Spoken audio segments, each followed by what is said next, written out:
ngayong tanghali. 40th at 41st ASEAN Summits formal nang nagbukas ngayong araw. Naitalang 7.6% gross domestic product ng Pilipinas. Good news ayon kay Pangulong Ferdinand Bongbong Marcos Jr.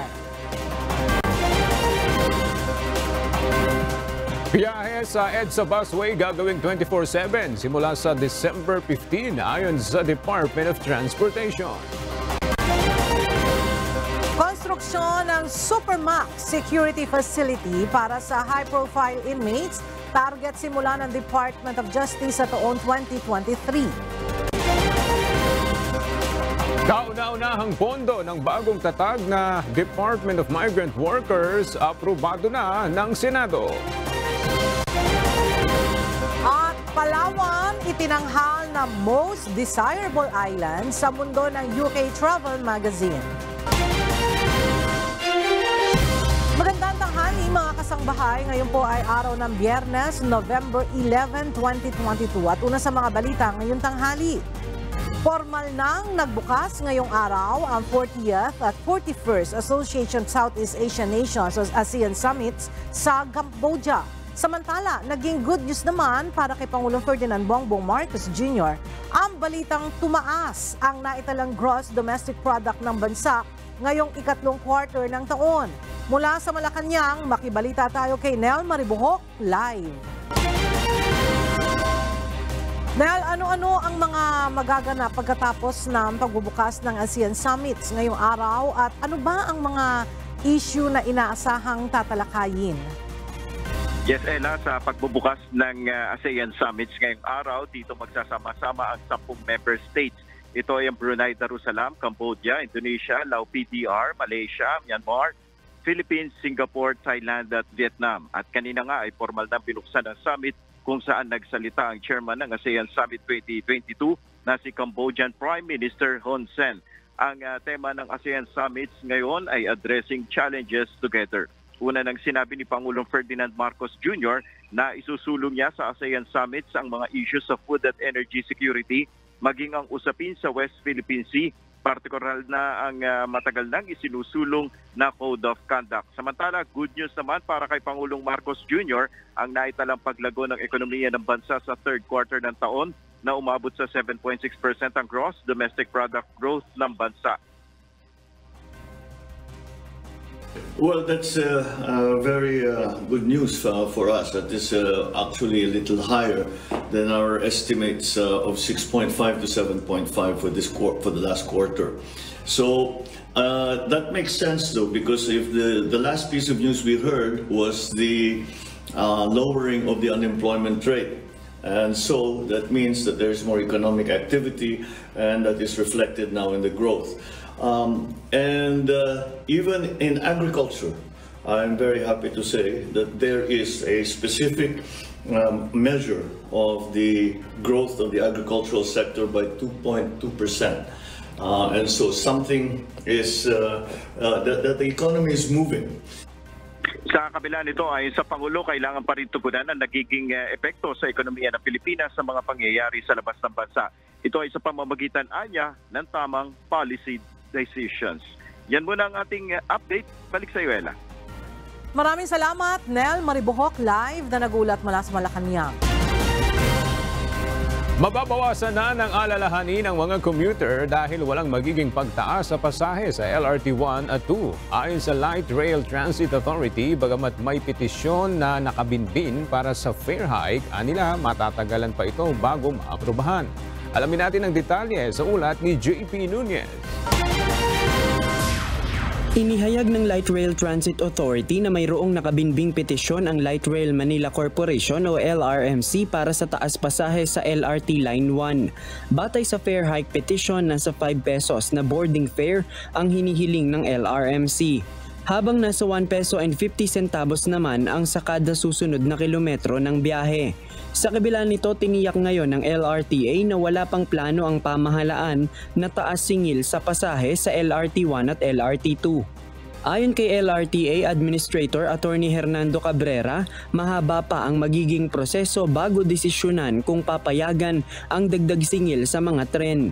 Taong 2015 pa nang magpatupad ng fare adjustment ang LRT 1 at 2. Ikinokonsidera ng LRTA na masyado nang mabigat sa mga mananakay kung magtataas sila ng pamasahe, lalo pa ngayon na masyadong mataas ang inflation. Pag tinaasan mo naman masyado, kung sakali magkaroon ng fare adjustment tapos tinaasan mo siya ng sobra, malaki nga ang maliliko mo sana. Ang problema, mawawalan ka ng pasahero. Why? Imbis na sumakay sa'yo sa tren, sasakay na lang ng jeep, di ba? Sasakay na lang ng bus. So magiging self-defeating ngayon yung fare adjustment mo. Para naman sa ilang mga regular na pasahero na sumasakay ng LRT, malaking tipid sa kanilang budget kung hindi pa magtataas ng pasahe ang LRT. Very beneficial siya sa akin since student ako, so araw-araw may pasok, araw-araw nag-LRT. So since nagtataasan na yung presyo ng mga bilihin ngayon, ng pamasahe pati sa mga jeep, sobrang makakatulong na hindi pa siya magtataas kasi pag nagtaas siya, mas lilit na lalo yung budget para sa iba, like for pagkain, for school projects. Siguro kung hindi pa sila magtataas as of now, mas makakasave pa kami ngayon kasi sa public transport natin like jeepneys and other public transportation sobrang taas. Para sa akin malaking benepisyo siya. Kasi kung tutuusin in comparison sa jeep or bus pala, mas mahal ang bus kaysa LRT, MRT. Sa ngayon, nasa board level na ng LRTA ang pag-aaral kung itataas ang pamasahe sa LRT1 at LRT2. Sakaling maaprubahan, magagamit ang dagdag pasahe para sa upgrade at rehabilitasyon ng railway system. Pero kung hindi naman, magpapatuloy pa rin ang subsidiya ng gobyerno upang maipagpatuloy ang operasyon ng tren. JP Nunez, UNTV, News and Rescue. Diyos ang aming sandigan, serbisyo publiko ang aming pinahahalagahan. Inianunsyo ngayon ni Department of Transportation Secretary Jaime Bautista na gagawing 24/7 ang schedule ng biyahe ng EDSA Busway. Ito'y upang bigyan daan ang ipatutupad na adjustment sa mall operations at inaasahan dagsa ng mga pasahero habang papalapit ang holiday season. Mula sa Quezon City, nagbabalik si JP Nunez live. JP, kailan magsisimula itong 24/7 na biyahe sa EDSA Bus Carousel? Ella, ayon nga kay Transportation Secretary Jaime Bautista, magsisimula itong 24/7 operating hours ng EDSA Carousel sa December 15. Pagsapit nga ng December 15, hindi lang mula alas 4 ng umaga hanggang alas 11 ng gabi mapapakinabangan ng mga mananakay ang libreng sakay sa EDSA Carousel. Ayon sa DOTR, 24/7 ang magiging operasyon nito hanggang sa matapos ang buwan ng Disyembre. Sa naunang pahayag, sinabi ng Metropolitan Manila Development Authority na makikipag-ugnayan sila sa DOTR para may extend ang operasyon ng carousel kahit hanggang alas 12 ng hating gabi. Layon nung naging panukala na may masakyan pa rin ang mga empleyado ng mall na aabuti ng hating gabi dahil sa magiging adjustment sa mall hours. Bagaman sa Lunes na ipapatupad ang mall hour adjustment, hindi pa kayang maisabay dito ang gagawing 24/7 na libreng sakay sa EDSA Carousel. Ayon kay Secretary Bautista, mayroon na lang 1.4 million pesos na budget ang libreng sakay ng carousel. Samantala, hindi pa rin masabi sa ngayon kung magtutuloy-tuloy pa ang susunod o kung magtutuloy-tuloy pa sa susunod na taon ang libreng sakay sa carousel. Ayon sa DOTR, hindi na naisama sa National Expenditure Program ang budget para rito, kung kaya't sa susunod na taon, posibleng magkaroon na rin ng bayad sa pamasahe sa EDSA Busway. At Ella, tatanungin pa natin yung ating mga mananakay dito sa EDSA Carousel kung gaano naman kalaking benepisyo kung maging 24/7 nga yung operasyon nitong EDSA Carousel simula sa December 15. Sa ngayon, yan muna ang ating latest live mula dito sa Quezon City. Balik sa iyo, Ella. JP, kung magsisimula ito ng December 15, hanggang kailan naman natin tumaasahan na magtatapos? Ela, kagaya ng nabanggit natin kanina ay hanggang matapos yung buwan ng Disyembre, ayon yan sa DOTR. So simula December 15 hanggang dun sa December 31 ay yun na lang yung nakalaan na pondo na magiging 24/7 yung operasyon nitong EDSA Carousel. Ela? Alright, maraming salamat JP Nunez live na nagulat mula sa Quezon City. Pinag-aaralan pa ng Metropolitan Water Works and Sewerage Systems o MWSS ang hiling na dagdag singil sa tubig ng Maynilad at Manila Water na planong ipatupad simula sa susunod na taon. Mula sa Quezon City, makibalita tayo kay Ray Pelayo live. Ray, kung maaprubahan ba yan, magkano yung madadagdag sa babayaran ng mga consumer? Aabot ng 13.31 pesos per cubic meter para dun sa mga customer ng Maynilad. Samantalang yung mga customer naman ng Manila Water ay nasa 19.25 pesos per cubic meter. Ito'y base dito sa datos na ibinigay sa atin ng MWSS at ito naman ay hahatiin sa loob ng 5 taon.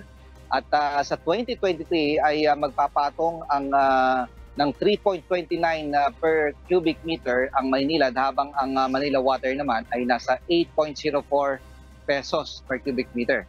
Ang epekto niya na sa Maynilad customers, sa mga kumukonsumo po ng 10 cubic meters ay may dagdag na sila na 5.28 pesos sa kanilang buwan ng bill, 20.29 sa kumukonsumo ng 20 cubic meters at 41.71 pesos sa nadagdag sa mga kumukonsumo naman ng 30 cubic meters.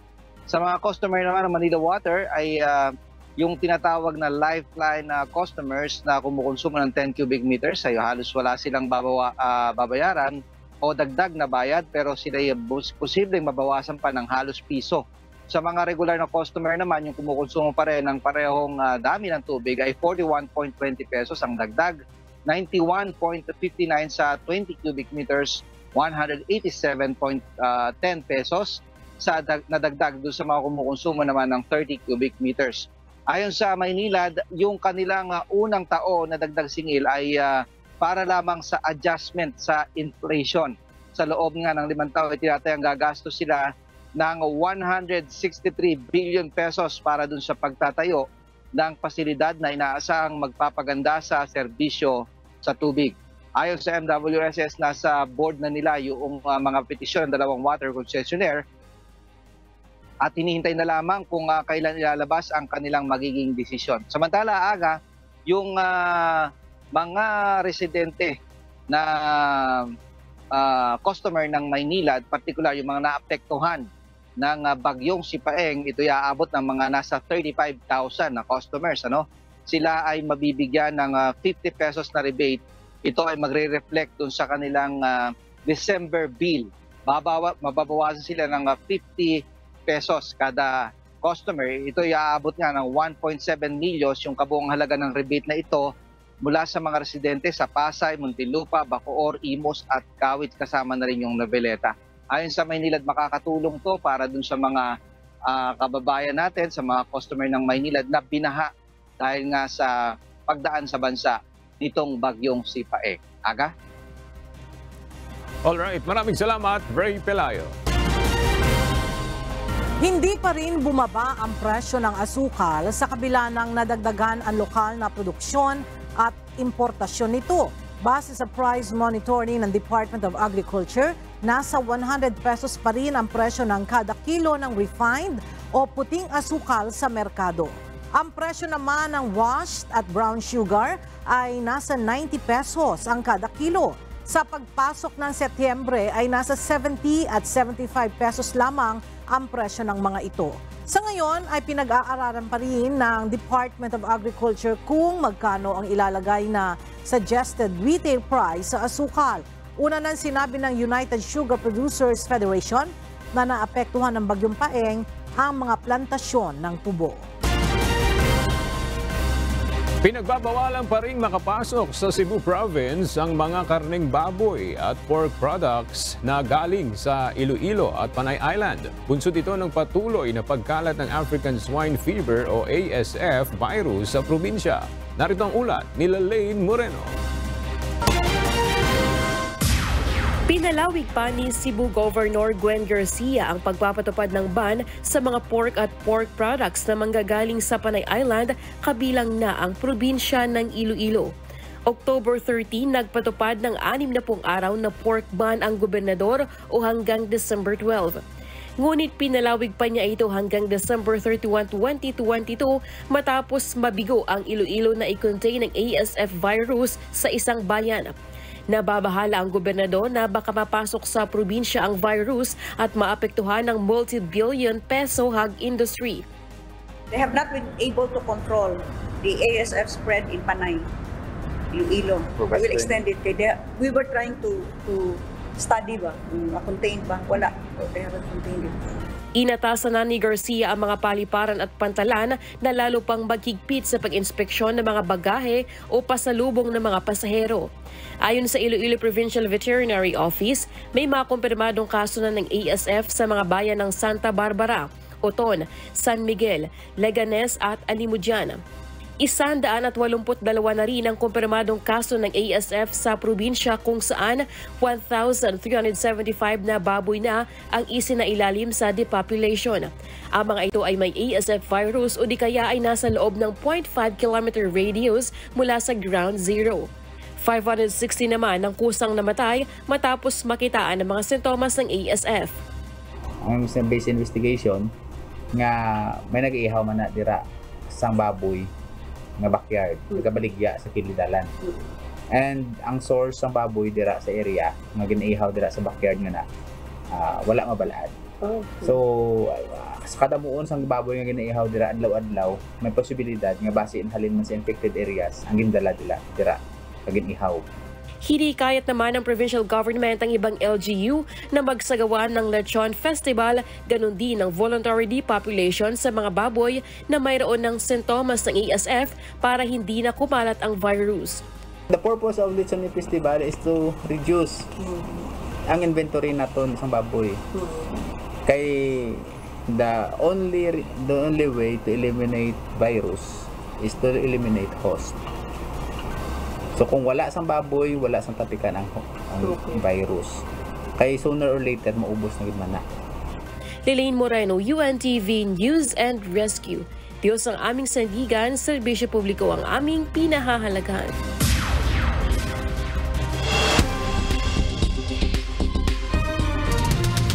Roundup Balita. Hinihikayat ng Bureau of Quarantine ang mga biyahero na papuntang Pilipinas na mag-register para sa e-arrival card 72 hours bago ang arrival nila dito sa Pilipinas. Ito ay para maiwasan umano ang posibilidad na magkaroon ng congestion sa mga paliparan. Ayon sa BOQ, pwede pa namang magparehistro ng e-arrival card pagdating sa Pilipinas, pero para iwas aberya, pinapayuhan ng mga travelers na magparehistro na ng maaga. Ang e-arrival card ang ipinalit sa One Health Pass bilang requirement sa mga papasok ng Pilipinas. Sa mga nais magparehistro, pumunta lamang sa website ng One Health Pass. Kinakailangan lamang na magsumite ang mga biyahero ng kanilang travel details, biographical information, vaccination status at health declaration sa website. Inaprubahan ng Department of Budget and Management ang pagre-release ng nasa 335 billion pesos na pondo na ibibigay sa Bangsamoro Autonomous Region in Muslim Mindanao o BARMM. Ayon sa DBM, ito ang bahagi o share ng BARMM sa mga nakolektang buwis at iba pang mga fees na nakukolekta ng pamahalaan. Sa isang pahayag, sinabi ni Budget Secretary Amina Pangandaman na dahil sa pondong ito, inaasahan na magkakaroon ng development sa ilang mga proyekto na mapapakinabangan ng ating mga kababayan sa BARMM. Makatutulong rin aniya ito upang maisakatuparan ng rehiyon ang pagkakaroon nito ng sariling pamamahala. Nagdeklara ng ceasefire ang Moro Islamic Liberation Front o MILF at government forces sa Ungkayapukan, Basilan. Sa isang pahayag, sinabi ng Office of the Presidential Advisor on Peace, Reconciliation and Unity na nilagdaan ang kasunduan kahapon ng mga kinatawan ng pamahalaan at MILF sa Coordinating Committee on the Cessation of Hostilities Ad Hoc Joint Action Group at ng Non-Violent Peace Force. Pinuri naman ni Presidential Peace Advisor Secretary Carlito Galvez Jr. ang hakbang na ito ng dalawang panig. Umaasa rin si Secretary Galvez na hindi na mauulit ang sagupaan ng government forces at MILF upang hindi naman masayang ang mga naisakatuparan na sa ilalim ng Bangsamoro Peace Process. Dumipensa si Senate President Juan Miguel Migs Zubiri sa mga bumatiko sa kanyang apela sa media na tulungan silang pagandahin ang imahe ng Pilipinas. Ayon sa senador, hindi umano niya maintindihan kung bakit negatibo ang reaksyon ng ilan sa kanyang pahayag. Anya, hangad lamang niya na lumakas ang turismo ng Pilipinas at makahikayat pa ng mga dayuhang mamumuhunan sa bansa. Lalo pang pinaiigting ng Bureau of Customs ang kanilang ipatutupad na border control upang labanan ng smuggling o ang pagpupuslit ng mga iligal na kontrabando. Ito ay sa pamamagitan ng pagdaragdag ng mga bagong X-ray machines na nakapwesto sa Port of Cebu at Port of Cagayan de Oro. May kakayahan ng aparato na i-scan ng mas mabilis at accurate ang mga container upang masiguro na tama ang deklarasyon ng mga kargamentong ipinapasok sa bansa. Ilalathala ng Department of Justice o DOJ ang pangalan ng mga unclaimed cadavers ng New Bilibid Prison inmates sa Eastern Funeral Homes. Ayon kay Justice Secretary Crispin Remulla, hawak na niya ang listahan ng mga ito.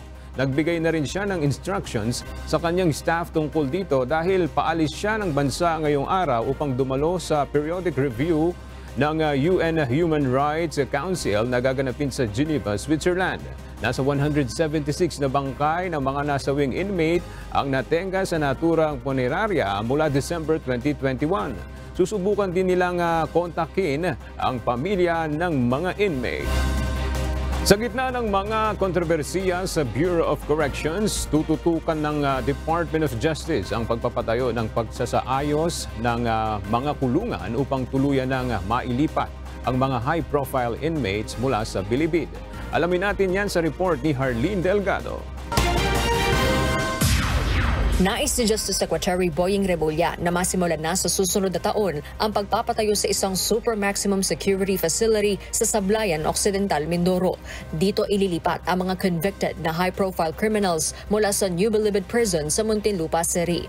2,000 inmates ang target na mailipat sa itatayong Supermax facility. Ayon sa kalihim, mayroon na silang kasunduan sa Department of Public Works and Highways para rito. Aabot sa 4 billion pesos ang hiniling ng Department of Justice para sa konstruksyon ng Supermax facility sa Mindoro na target matapos sa loob ng 15 hanggang 20 buwan. Meron tayong first stage, second stage, third stage. First stage, with what we have. Second stage, build new. Diba? Ang third stage, close Bilibid, everything out. Tayo ng decongestion plan namin, we expect to release by 5,000 people by June. Ating expect na mawala. Na talagang correction sa Bureau of Corrections na talaga mga PDS. Samantala, 5 billion pesos naman ang paunang kakailanganin para sa pagsasaayos ng 5 pang penal colonies sa bansa. Pero wala pa ito sa panukalang budget ng DOJ para sa 2023. Susubukan anya ni Remulla na maihabol pa ito sa Bicameral Conference o BICAM ng budget. May plano na rin umano sina Remulla at Bureau of Corrections o Bucor Officer in Charge Gregorio Katapang para masawatan na ang mga kontrabando sa loob ng Bilibid, gaya ng mga ipinupuslit na telepono at iba pang gadget. Nung may investigative person namin, ang mga messages nila ginagamit nila Facebook Messenger. So you can imagine, nakakagula. You will see it within the next 30 days. Para kami na implement dito para sa communication sa loob. Aabot anya sa 2 hanggang 4 na taon ang pagreforma sa Bucor, ngunit mararamdaman na umano ang mga pagbabago sa loob ng 4 na buwan. Sa huli, inaprubahan sa plenaryo ng Senado ang 27.9 billion pesos na panukalang pondo ng DOJ at attached agencies nito. Harleen Delgado, UNTV News and Rescue. Diyos ang aming sandigan, serbisyo publiko ang aming pinahahalagahan.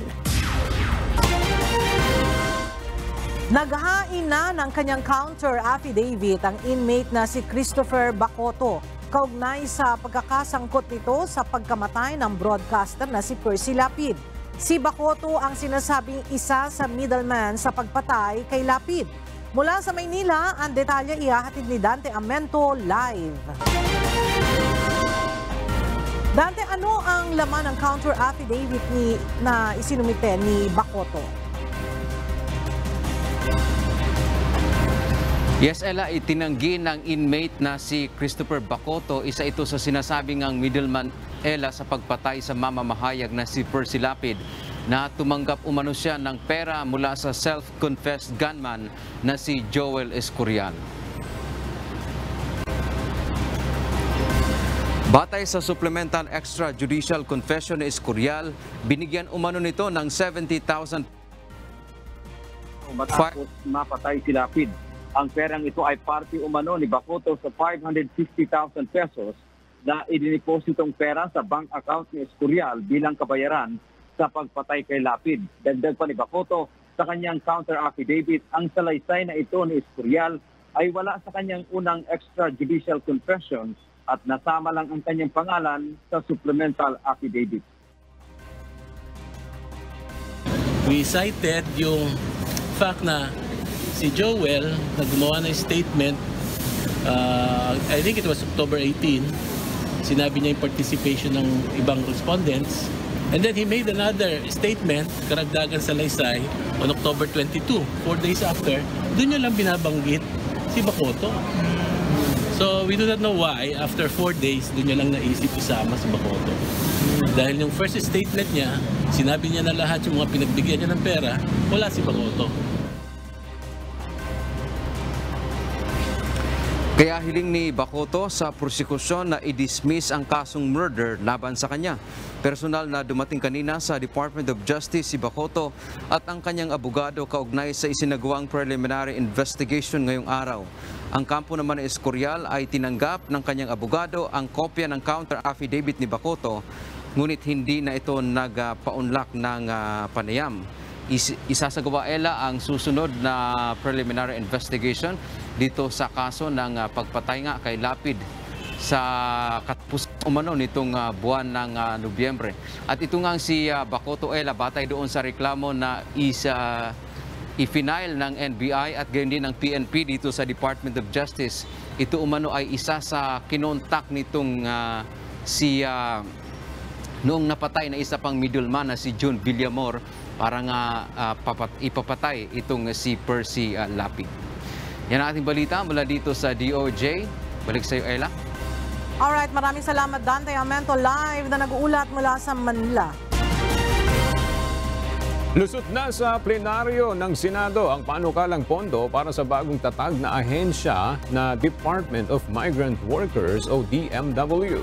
Mula sa Quezon City, may report si Harleen Delgado live. Harleen, magkano yung naaprubahang budget para sa ahensya at ano-anong mga proyekto ng DMW ang pinaglalaanan ng pondo? Aga, nasa 16.9 billion pesos ang naaprubahang budget ng Department of Migrant Workers o DMW para sa susunod na taon. Madaling araw na kanina nang matalakay sa plenaryo ang panukalang pondo para sa DMW kung saan personal na dumalo si DMW Secretary Susan Toots Ople. Sa halos 17 billion pesos na pondo, 4.3 billion pesos ang nakalaan sa Office of the Secretary, habang 11 billion pesos ang mapupunta sa Overseas Workers Welfare Administration o OWA na magiging attached agency nito. Tinaasan na ito ng halos 2 bilyong piso sa bersyon ng Senado kumpara sa bersyon ng Kamara sa ilalim ng General Appropriations Bill o GAB. Sa kanya namang interpelasyon sa plenaryo, naisa na ni Senator Alan Peter Cayetano na mas mataasan pa ang budget ng ahensya sa laki ng kontribusyon ng mga overseas Filipino worker o OFW sa bansa. Ayon kay Senator J.V. Ejercito na siyang dumepensa sa budget ng DMW, aabot sa $148 billion o katumbas ng 2 trillion pesos ang cash remittances ng mga Pilipino sa ibayong dagat sa 2017 hanggang 2022. Aga ito ang kauna-unahang budget ng DMW matapos mapirmahan ang batas para sa pagtatatag nito noong December 2021. Ang DMW ang tututok sa mga pangangailangan ng mga OFW maging ng kanilang mga pamilya. Una nang sinabi ni Ople na tututukan nila ang digital transformation at pagkakaroon ng full cycle na National Reintegration Program upang matulungan ang mga OFW sa kanilang pagbalik sa Pilipinas. Alas 2:10 na kaninang madaling araw nang sinuspinde ang sesyon sa Senado. Sa Lunes, itutuloy ang debate sa plenaryo para sa panukalang 2023 national budget. At yun muna ang update mula rito sa Quezon City. Balik sa'yo, Aga. Alright, maraming salamat, Arlene Delgado. Plano ng Department of Health ngayon na muling ilunsad ang National Vaccination Day sa Disyembre. Ito ay upang mapataas pa ang vaccination rate sa bansa, partikular na ang pagbabakuna ng first dose. At mula sa Makati City, kumuha tayo ng update mula kay Asher Cadapan Jr. live. Yes, Asher, go ahead. Umaabot na sa mahigit 73.5 million ang mga individual na nabakunahan ng first series ng COVID-19 vaccines dito sa bansa. Batayan sa huling tala ng Department of Health as of November 7, 2022. Habang 20.6 million naman ang nabakunahan na ng first booster dose. Dahil mababa pa rin ang bilang ng mga nababakunahan, partikular na ng first booster shot, plano ng DOH na paigtingin ang mga strategiya nito sa pagbabakuna. Isa sa mga target ng DOH ay ang muling pagsasagawa ng National Vaccination Day. Paliwanag na DOH Officer in Charge Undersecretary Maria Rosario Vergere, plano nila na magsagawa ng isang malakihang effort ang mga LGU bago patuluyang magtapos ang taon. Meron po tayong pinaplano by the first week of December. Hopefully matuloy natin at may resources na rin tayo for a National Vaccination Day again. No?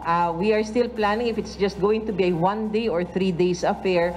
Pero we are going to meet our local governments already, our regional offices, so that we can plan for this. Sa DOH, hangad nila na mabakunahan ng iba pang individual na hindi pa rin nakatatanggap ng ikalawang bakuna mula sa first series ng COVID-19 vaccine. Bukod dito ay ang pagpapalakas pa ng pagbabakuna ng first at second booster. Binigyan din ng DOH ang layo nitong mabakunahan ng mas marami pang kabataan, lalo ngayong pinatutupad na ang full face-to-face classes. Ito ay habang mababa pa ang bilang ng mga nababakunahan sa mga bata edad 5 hanggang 11 taong gulang. Kailan ngayong araw ay sinagawa dito sa tanggapan ng Metropolitan Manila Development Authority ang Pinas Lakas Vaccination Campaign. Ayon kay MMDA Acting Chairman Romando Artes, 99% na ng kanilang mga tauhan ay nabakunahan na or fully vaccinated na laban sa COVID-19, habang nasa 93% naman ang nakakuha na ng first booster dose. Yan muna ang latest. Balik sa iyo, Ella. Maraming salamat, Asher Cadapan Jr. live na nag-uulat mula sa Makati City. Aprobado na ng House Panel ang isang panukalang batas para sa pagtatayo ng evacuation center sa bawat syudad at munisipalidad. Ayon naman sa mga eksperto, dapat mayroong sapat na pag-aaral kung saan dapat itatayo ang mga evacuation center. Samantala, may hazard map application naman ang PHIVOLCS na maaaring gamitin ng publiko upang makita ang mga disaster-prone area sa bansa. Narito ang report ni Eileen Cerudo. Umuusad na sa Kongreso ang House Bill No. 16 o ang mandatory na pagpapatayo ng evacuation centers sa bawat syudad at munisipalidad sa bansa. Pero ayon kay Dr. Mahar Lagmay, Executive Director ng Project NOAA at ng University of the Philippines Resilience Institute, dapat ay planado kung saang lugar itatayo ang mga evacuation center. May mga insidente anya ang mga inilikas sa evacuation center ang mga naging biktima ng landslide. There are still places, if we combine the disastrous areas, the hazard areas, some places in a barangay or a municipality that are safer than other places. But we need maps that not only depict the hazards, but also the safest places in the community. Ang PHIVOLCS may mobile application para malaman kung maaapektuhan ng natural hazards ang tinitirhang lugar sa Hazard Hunter PH. Malalaman din sa app kung ang inyong lugar ay nadaraanan din ng fault lines. Pwedeng ma-download ang Hazard Hunter PH sa Android at iOS mobile phones. O di kaya ay bisitahin ang mismong website sa hazardhunter.georisk.gov.ph. Sa nasabing website, maaaring i-type ang inyong lugar at doon ninyo makikita ang hazard assessment o kung nasa disaster-prone area ba kayo o hindi. Aileen Cerudo, UNTV News and Rescue. Diyos ang aming sandigan, serbisyo publiko ang aming pinahahalagahan. Sa ulat panahon, magiging makulimlim pa rin ang panahon sa ilang lugar sa bansa dahil sa epekto ng Intertropical Convergence Zone o ITCZ. Base sa forecast ng Pag-asa, makakaranas ng hanggang sa malalakas na pag-ulan ang Mindanao, Eastern Visayas at Palawan. Babala ng ahensya, posibleng magdulot ng mga pagbaha at landslide kapag malakas ang ulan. Ang Metro Manila at nalalabing bahagi ng bansa ay makakaranas naman ng maaliwalas na panahon na may posibilidad na pagkakaroon ng thunderstorms.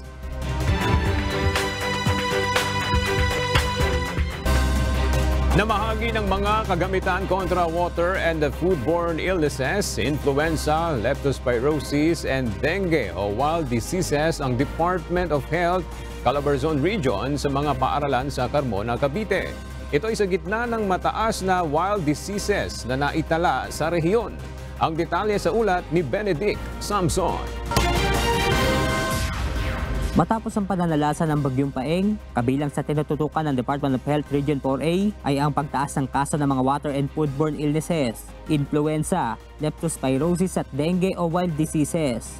Batay sa datos ng DOH Calabarzon, mula noong January 1 hanggang November 5, 2022, umabot na sa 271 ang kaso ng diarrhea, 12,734 naman sa influenza-like illnesses, 155 sa leptospirosis at 20,706 ang kaso ng dengue sa rehiyon.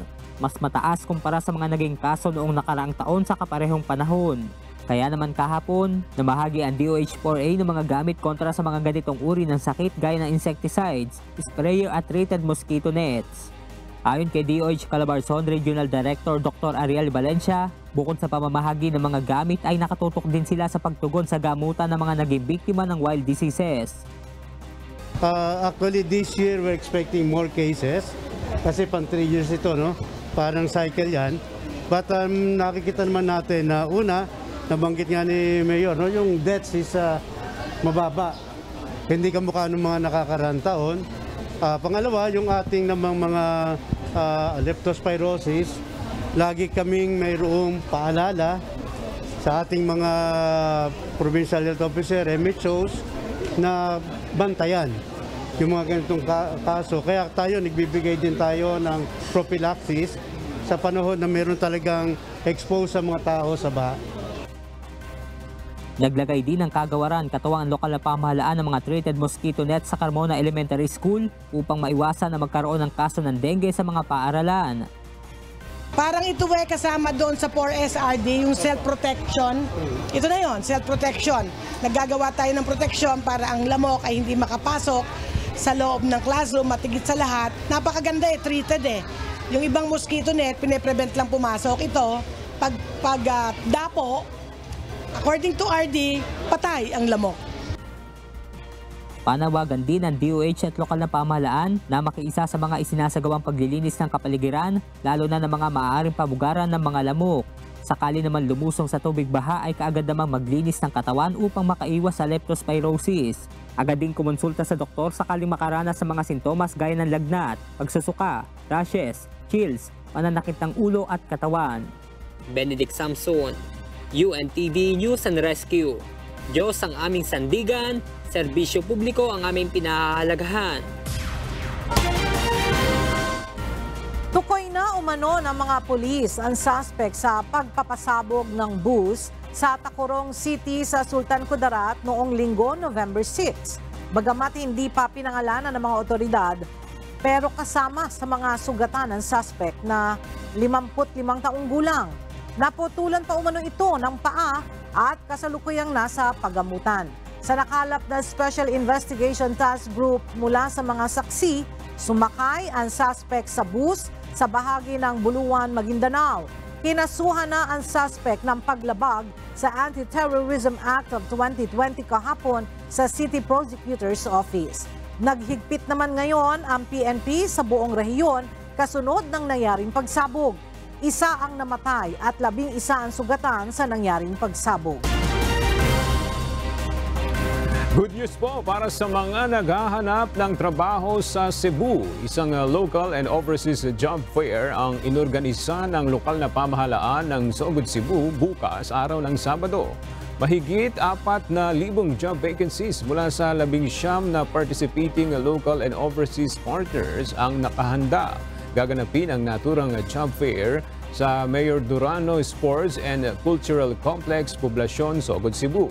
Kabilang sa mga bakanting posisyon ay cashier, sales assistant, bagger, scaffolders at production operator para sa local employment. Habang restaurant workers, 6G welder, pipe fitter, assistant teacher at nursery supervisor para sa overseas employment. Para sa mga interesado at nais mag-apply, magdala lamang po ng updated resume, biodata, 2x2 picture, certificate of employment kung meron, diploma o TOR at authenticated birth certificate.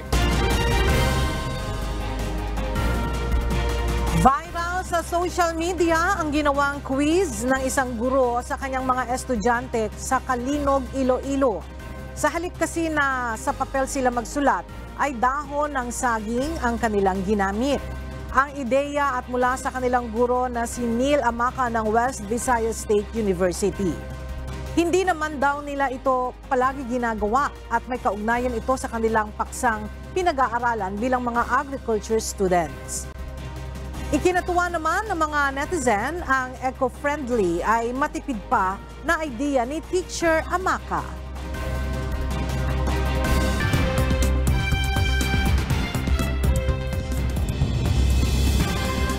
Umabot na sa 7.1 million ang bilang ng mga taong naghihintay na magamot sa state-run health service ng England. Nahihirapan ang National Health Service na i-clear ang kanilang backlog sa mga test, kabilang na ang cancer, routine at emergency care. 100,000 ang itinaas sa bilang ng waiting list para sa hospital treatment noong Setyembre, pinakamataas na naitala simula August 2007. Isa sa bawat 18 sa nasa listahan naghihintay ng mahigit 1 taon na para sa hospital treatment. Wala namang senyales na iinam ang sitwasyon lalo na at nakatakda na ang isang nursing strike. Sa gitna ito ng usual winter pressure kung kailan na inaasahan ang pagtaas ng seasonal viruses gaya ng flu. Isinugod sa ospital ang ilang estudyante sa Hanoi, Vietnam bunsod ng e-cigarette poisoning. Batay sa pag-aaral, nagtataglay ng nakalalasong sangkapang e-cigarettes na ito. Alamin natin ang detalye sa ulat ni Kathy Navarro. Ilang mag-aaral sa Hanoi, Vietnam ang isinugod sa emergency dahil sa nakalalasong substance na gamit sa vape o e-cigarette ayon sa datos ng Vietnam National Children's Hospital. Nakaranas ng hirap sa paghinga at kumbulsyon ang isang 12 taong gulang na mag-aaral na isinugod sa ospital sa Hanoi, Vietnam. Ayon sa kaanak na mag-aaral, siya ay mahusay na estudyante, subalit hindi natutukan ang pag-aaruga sa kanya ng mga magulang dahil sa abala sa pagtatrabaho. Kaya naman napabarkada ito sa mas matatandang estudyante at natutong gumamit ng vape o e-cigarette. Dahil madaling makabili sa online store ng e-cigarette, nalulong ang mag-aaral sa paggamit nito at nakaranas na ng panginginig, pagkahilo, panic attacks, hirap sa paghinga at kumbulsyon. Isang Filipino student naman sa Vietnam ang umiiwas sa masasamang bisyo upang huwag maisantabi ang sakripisyo ng kanyang magulang. I will not definitely engage myself in any form of cigarette smoking. Firstly, it will not do good for my health. Secondly, I'd rather spend my time in sports and concentrate on my studies. Finally, my mother is working hard to provide me with a better future, so I will not waste any chance. Ayon sa pagsusuri ng National Institute of Forensic Medicine for testing, napag-alaman na ang e-cigarette ay naglalaman ng maraming addictive substances tulad ng nicotine na makakasira sa utak at makapagdudulot ng memory loss dahil sa masamang epekto nito sa brain development. Kathy Navarro, UNTV News and Rescue, Vietnam. Diyos ang aming sandigan, serbisyo publiko ang aming pinahahalagahan.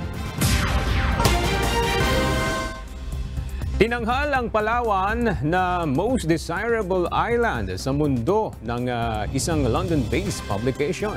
Ayon sa Wanderlust Travel Magazine, isa sa pinakamatagal ng travel magazine sa United Kingdom, pinili ng kanilang readers ang Palawan hindi lang bilang the best sa Pilipinas kundi sa buong mundo para sa taong 2022. Ayon sa Department of Tourism, ipinagkaloob ang 21st Wanderlust Travel Awards 2022 noong November 9.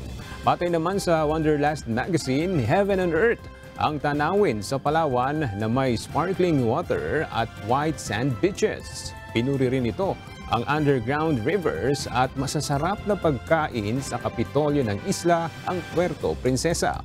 Nadaig naman ng Palawan ang Tobago at Viti Levu sa Fiji sa listahan ng most desirable islands sa mundo.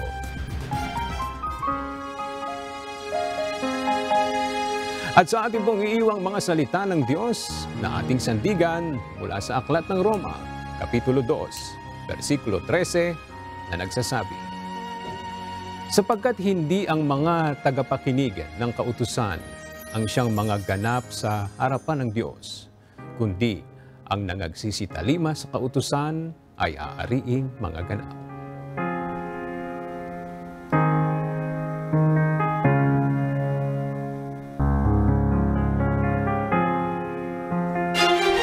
At yan ang mga balitang aming tinutukan at inaksyonan dahil sa aming pagbabalita, una ang pagkalinga sa kapwa. UNTVC News, may balita saan mang panig ng daigdig. At dito sa UNTV, Diyos ang aming sandigan, serbisyo publiko ang aming pinahahalagahan. Magandang tanghali at Happy Weekend!